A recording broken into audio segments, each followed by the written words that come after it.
అలంకరించిన పెద్దలతో పాటు ముందుగా గురువు గారు ఉమరాజేష్ గారికి నా వందనములు తెలియజేసుకుంటూ 2 నిమిషములు ఒక చిన్న విషయాన్ని చెప్పి ముగించేస్తాను.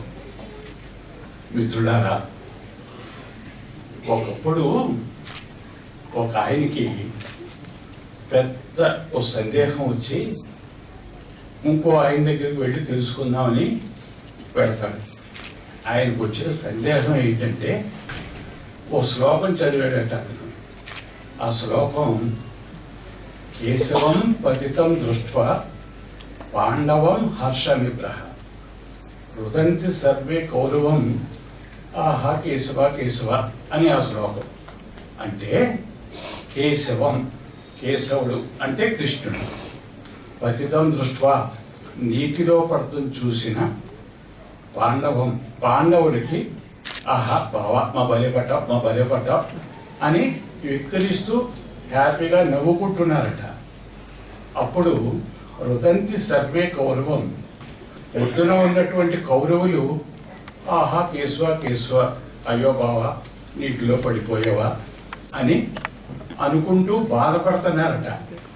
ఇదేంట్రా ఇలా ఉంది, ఇలా రాశారేంటి, చాలా తప్పు కదా, పాండవులు బాధపడాలి కౌరవులు నవ్వుకోవాలి, చాలా ఇవన్నీనే అసలు ఏంటో అర్థం కాని విధంగా ఉంది అని ఒక పెద్ద ఆయన దగ్గరికి, ఒక గురువు గారు లాంటి వారి దగ్గరికి వెళ్ళి ఏమిటండి భారతం తప్ప ఎలా ఉంది అని అడుగుతారు.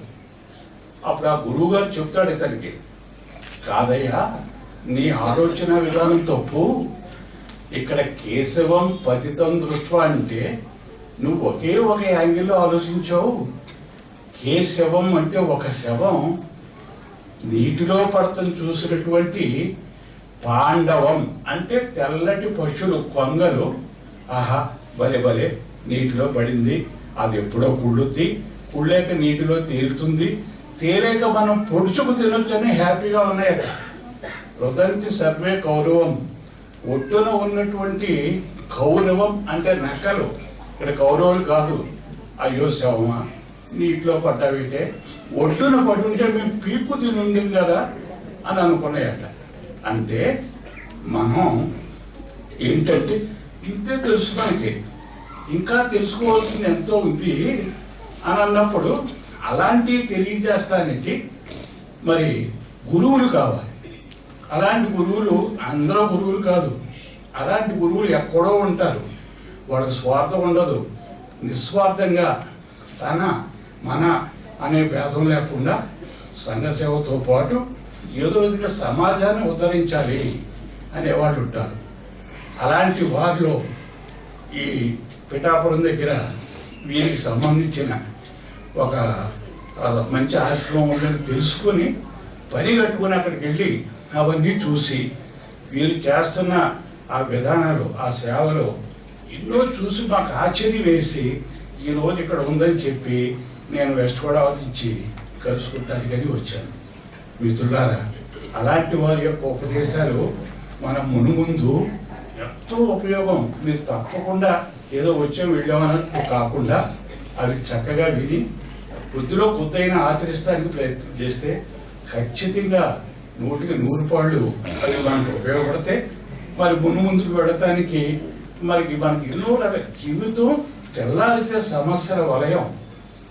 మనం ఆ సమస్య భూమి మీద వెళుతున్నటువంటి గడ్డి పరక లాంటిది, తిప్పితే తెగిపోతుంది. అలా కాకుండా సమస్యల నుంచి ఎలా బయటపడాలి అన్నది తెలుసుకోవడానికి ఇలాంటి గురువులు కావాలి.